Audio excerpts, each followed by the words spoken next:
Good morning, children. Welcome to online class of class 9 Geography. Chapter 2, Latitudes and Longitudes. Children, first of all, for knowing the latitudes and longitudes and for knowing the location on the earth, we should know about the geographical grid. And for knowing the geographical grid, it is like this. Geography is a study of various phenomena in space. Therefore, location and distribution of various phenomena on the earth is a central theme in geography. Means for knowing anything, where it is located, any place where it is located, or what type of temperature or climate is in certain zone, we should be knowing the location of that place, and for that we should know the geographical grid. As we know, the location of various places has to be described with respect to some references, points or reference lines. These are generally represented by x or y coordinates. So as in maths, children, for locating or for knowing any point, we are using x coordinate or y coordinate.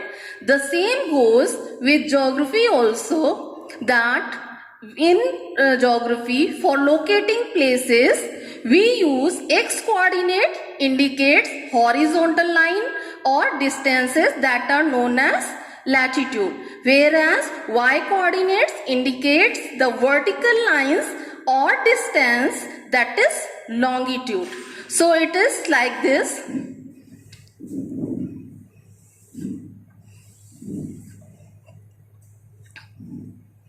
The latitudes are the horizontal lines and the longitudes are the vertical lines. And as I told it, you can take it as x-axis and this one as the y-axis.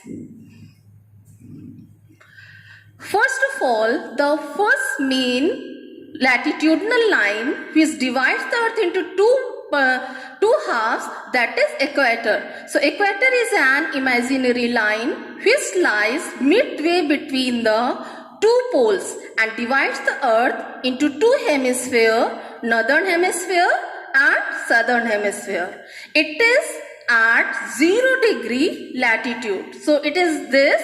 Here, this for certain line which divides the earth into two hemispheres, northern hemisphere and southern hemisphere, at 0 degree it is drawn, means it is taken as 0 degree, and it is also known as equator.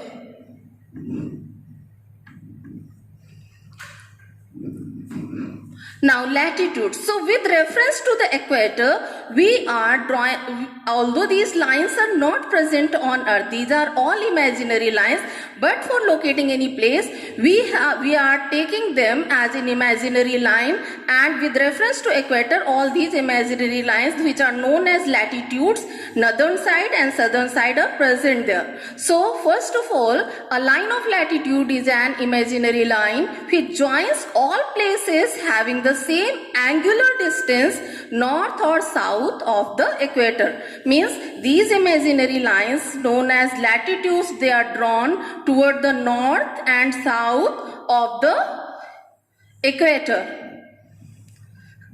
like this.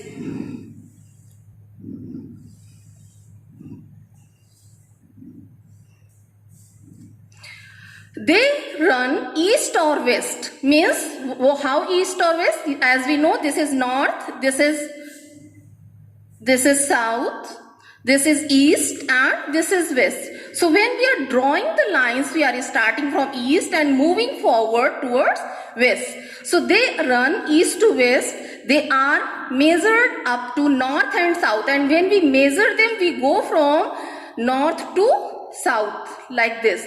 They form circles on the globe, and as we take it as 3D model, so you can see that they are forming the circles on the earth. Keep decreasing away from the equator and the length becomes 0 at 90 degree. So here you can see, children, according to the circumference of the earth, the great circle is this one, and as we are moving forward towards north, the length is decreasing, and at 90 degree at the top it becomes 0. Each degree consists approximately 111 kilometers. So, children, if we draw the latitudinal lines in this way at each 1 degree, it means the distance between this 0 to 1 degree is 111 kilometer. Important parallels of the latitude. So children, as I have told that there may be so many latitudinal lines, remember that each main latitudinal line is drawn at 15 degree. So suppose here so many latitudinal lines are there, but some important parallels are there. So out of that, first one is the Arctic Circle, second Tropic of Cancer, third is the Equator, Tropic of Capricorn and Antarctic Circle. So first we start with the equator. This is 0 degree. Then after, one main latitudinal line is there, that is 23.5 degree. And why it is important? Because this line is supposed to be a Tropic of Cancer. Whereas this is equator, this is Tropic of Cancer. The next one is, this next important line is, that is known as the Arctic Circle. That is known as Arctic Circle. That is at 66.5 degree. Okay, just the same goes downside, means below the northern hemisphere. In the southern hemisphere, one particular important latitude, that is known as 23.5 degree, and that is Tropic of Capricorn. And this is, which is at 66.5 degree, that is Antarctic Circle. Antarctic Circle. So in this way we can say that there are these 5 main latitudinal lines. Equator is the most important, then Tropic of Cancer and Arctic Circle. This side, Tropic of Capricorn and Antarctic Circle.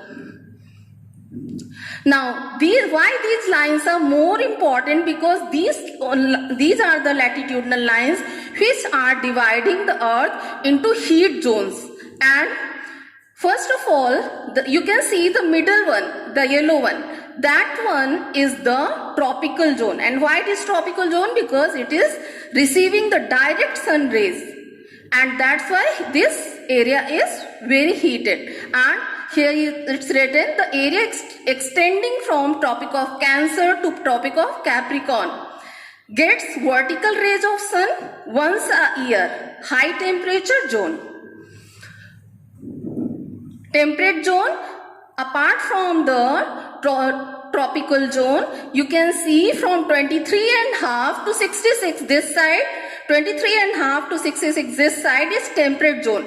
The zone extending between Tropic of Cancer and the Arctic Circle and the Tropic of Capricorn and the Antarctic Circle are called the temperate zone.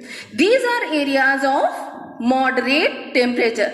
Children, why moderate temperature is there? As you can see that sun rays are going slant there. Means direct sun rays are not falling in this area. The slant rays are there. That's why the temperature is moderate.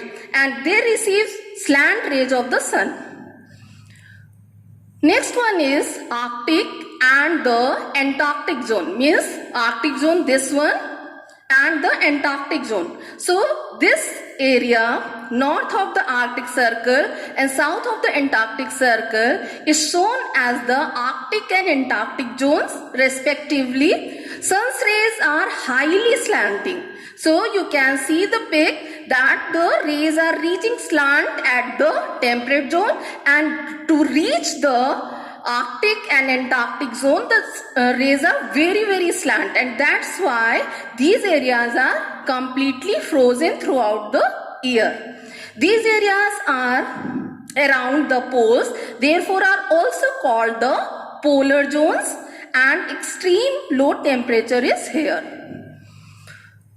Now, all this we have discussed already. Just go through the diagram, and children, remember, in this chapter diagrams are very important. Practice them very well.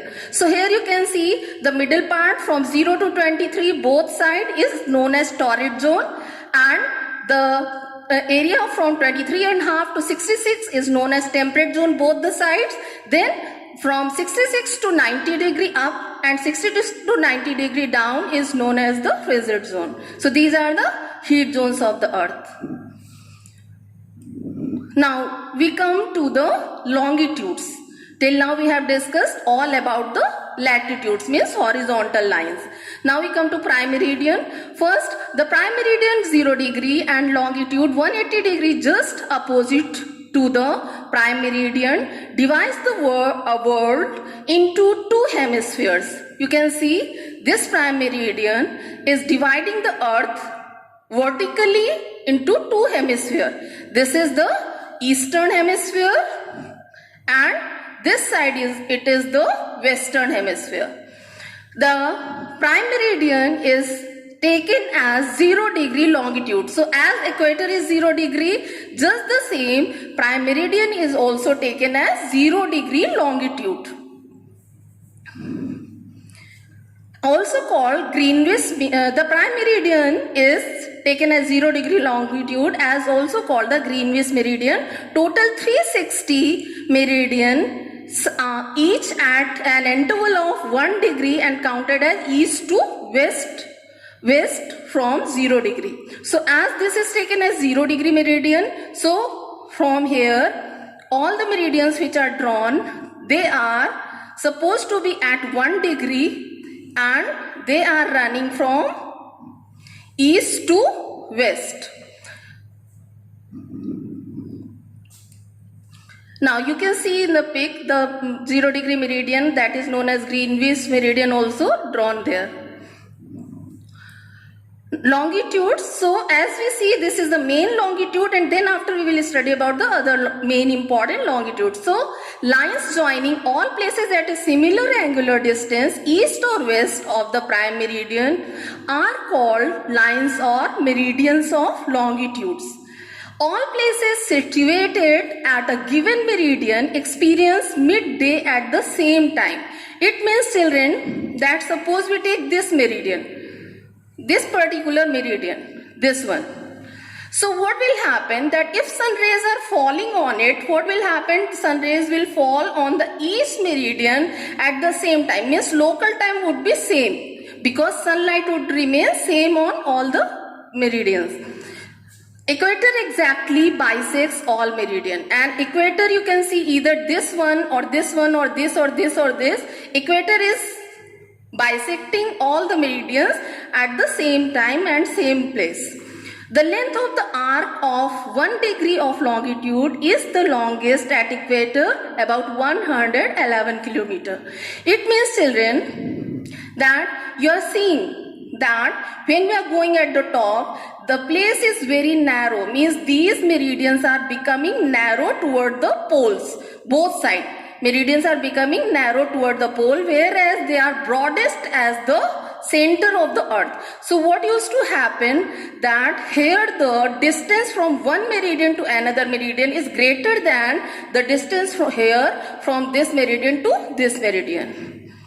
This distance decreases as we move towards. So that I told that the broadest is here, but as we move towards north or south, it is becoming less. Longitude and time. Now we come to the very important part of the longitude, because longitude are determining the time. So the earth makes a complete turn on its axis in 24 hours. Thus, the 360 meridians of longitude take 24 hours to pass under the sun. This means 15 degree pass under the sun in 1 hour, that is 1 degree in 4 minutes.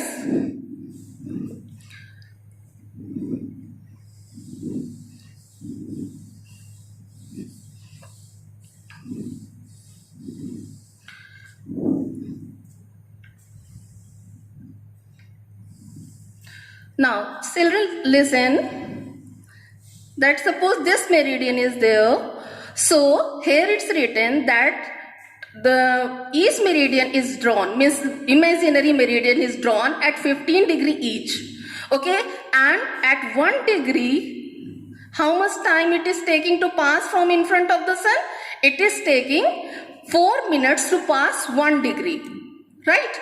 So according to that only we are calculating the time. Suppose any place is lying here and this is 0. So if any place is lying here and it's whatever the longitudinal line is this, we will multiply by 4 and we can get that how many minutes it has taken to reach to that particular place. Time is measured on the basis of the overhead sun at a place. It is 12 noon. This is local time for each degree longitude. Local time varies by 4 minutes. Local time of any place is obtained by the overhead sun at noon. So places at different longitudes will have their own local time. All places situated along a meridian have the overhead sun at the same time. They will have same local time even if they are situated at different places. Suppose this particular zone, if any place is lying over here, so it has its own local time. Okay, because it is getting the sunlight directly over it at a certain period of time in the day. And here you can see, children, that it is the 0 degree, and as we are going toward the eastern side, the time is added, and when we are going toward the western side, the time is decreased, means it is skipping the time. Now, standard time and a uniform time throughout the country is followed in most parts of the world and is called standard time. So, children, it will be very difficult to follow the local time, and there would be every country's local time. So, there is maintained a standard time for one particular country, and how it is taken?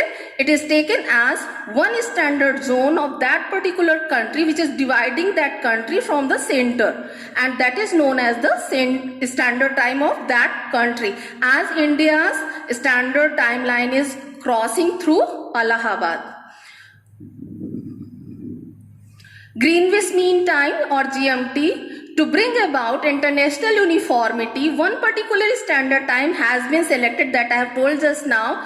That standard time pertains to the prime meridian 0 degree, which is known as the Greenwich Mean Time, that all other countries are following. Now we come to Indian Standard Time, IST. That is very important to know, that I have told you just now, as India is somewhere lying in this place and the longitude which is crossing from this place is lying at 82.5 degree. So Indian Standard Time, which is going through Allahabad, that is IST of India, and that is the standard time of India. Now, Indian Standard Time or IST, that picture is here, and you can see that from here only the Indian Standard Time is taken, although from Gujarat to Arunachal Pradesh there is lot of time differences there, but we are setting our watches according to the standard time of Allahabad. Now we come to the international date line, the last part of the chapter. It is an imaginary line which passes through the middle of a Pacific Ocean. It separates two consecutive calendar dates. It runs along 180 degree meridian. A difference of one whole day in local times is found on two sides of this line. Moving towards east, gain a day, and moving towards west, skip a day. It deviates from 180 degree in a number of locations to not to bisect any country, and each country has only one date at a time. So children, you can see this is the date line, international date line. It is not straight. It is deviating from place to place. And why it is so? So to maintain one single date in a country. Otherwise, what will happen? That some part of the country, another date is there, another part of the country, another date is there. And why it is so? As it is said, and I have told you earlier, that when we are moving towards the eastern side, a day is going forward, and if we are moving toward the western side, a day is skipped. Suppose we are starting from America on Thursday and we are reaching in 2 hours to India. It means we are starting from Thursday and we are reaching on Friday. And suppose on same day we are returning back to America, then we are again going back to Thursday. And because of this only, this international date line is there, not to get confused. And in this way, children, we have come to the end of the chapter. Practice the diagrams well and learn the facts. Thank you. Take care.